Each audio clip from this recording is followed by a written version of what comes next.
యాదాద్రి భువనగిరి జిల్లా ఆత్మకూరు ఎం మండలంలోని పలు అభివృద్ధి కార్యక్రమాలకు ఆలేరు ఎమ్మెల్యే ప్రభుత్వ పేర్ల ఐలయ్య శ్రీకారం చుట్టారు. ఈ సందర్భంగా రాయిపల్లిలో గౌడ సంఘం భవనం, ఆత్మకూరు మండలంలో నాయి బ్రాహ్మణ సంఘం భవనం నిర్మాణానికి ఆయన శంకుస్థాపనలు చేశారు. అనంతరం వాటర్ ట్యాంక్ ప్రారంభించి కాపరాయపల్లి గ్రామంలోని శివాలయ ధ్వజస్తంభ ప్రతిష్టాపన మహోత్సవానికి ఆయన హాజరయ్యారు. సారగండ్లగూడెంలో సీసీ రోడ్డు పనులకు శంకుస్థాపన చేశారు. స్వచ్ఛదనం పచ్చదనం కార్యక్రమంలో మొక్కలు నాటి పారిశుద్ధ పనులపై ప్రజలకు పలు సూచనలు చేశారు. అలాగే ఈ కార్యక్రమంలో కాంగ్రెస్ నాయకులు, కార్యకర్తలు, ప్రజలు పాల్గొన్నారు. ప్రజాపాలనలో ఏదైతే హామీలు ఇచ్చినామో ఒక్కొక్కటి నిర్వహించుకుంటూ మన ఆలేరు నియోజకంలో అన్ని గ్రామాలను కూడా ప్రత్యేక దృష్టి పెట్టి గత 10 సంవత్సరాలుగా అభివృద్ధికి నోచుకోలేదు కాబట్టి మీ అందరి ఆశీర్వాదంతో వచ్చినటువంటి ఈ ప్రభుత్వం తప్పకుండా ఆలేరును అన్ని విధాలా ముందుంచుదాం. ప్రభుత్వ పరంగా కూడా రైతన్నలకు పెద్దపీట వేసినటువంటి ప్రభుత్వం ఈ బడ్జెట్ లో రైతాంగానికి 73,000 కోట్లు కేటాయించినటువంటి మన ప్రభుత్వం మొన్ననే మీ అందరికి కూడా 2 విడతలుగా రైతు రుణమాఫీ చేసినటువంటి ప్రభుత్వం రేపు ఆగస్టు 15న ఉన్నటువంటి 2 లక్షల వరకు కూడా ప్రతి రైతన్నకు రుణమాఫీ అవుతుంది.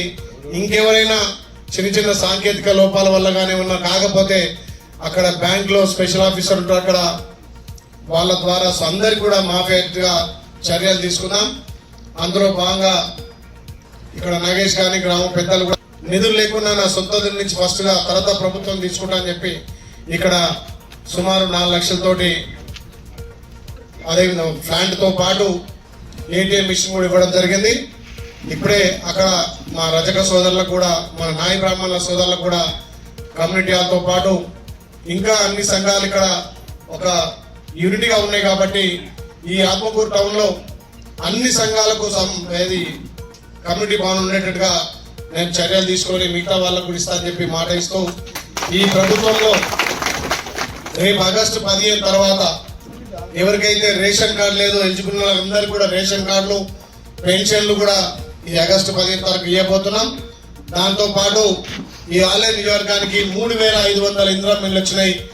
ఈ ఆత్మకూరు టౌన్ లో కూడా ఎంతమంది అయితే మొదటగా ఎలిజిబుల్ ఉన్నారో, నిరుపేదలు ఉన్నారో పార్టీలకు అతీతంగా కూడా ఇందిరా మిల్లు కూడా ఇద్దామని తెలియజేస్తూ ఈ గ్రామంలో నిజంగా ఒక యూనిటీగా ఎలక్షన్లప్పుడే పార్టీలు ఉంటాయి, ఎలక్షన్ల తర్వాత అందరు కలిసి కూడా గ్రామాన్ని అభివృద్ధి చేసుకోవాలని చెప్పి ఏకతాటి వెళ్తారు.